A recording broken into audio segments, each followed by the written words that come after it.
সন্ধ্যাবেলার গঙ্গা। মানুষের জীবনকে পূর্ণতায় ভরে দেয় এই গঙ্গা। মানুষ তাই গঙ্গাকে স্পর্শ করে, মানুষ তাই গঙ্গা থেকে জল তুলে মন্দিরে নিয়ে যায়। মানুষ তাই জীবনের অন্তিম পর্যায়ে এসে হিন্দু শাস্ত্র মতে একদিন গঙ্গাতেই বিলীন হয়ে যায়।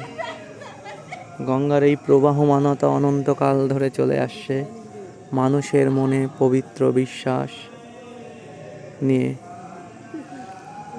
অ্যাকচুয়ালি নদীর কাছে এলে আমাদের জীবনের শেষ পরিণতির ব্যাপারটা মনে পড়ে যায় সবচেয়ে বেশি। যখন গঙ্গাকে দেখি আরও বেশি করে মনে হয় এই জীবন নদীর এই জলেই কেটে যাক। গঙ্গাকে সন্ধ্যাবেলার স্ট্রবেরি মনে হয় না, মনে হয় এই জীবন নদীর এই জলেই কেটে যাক।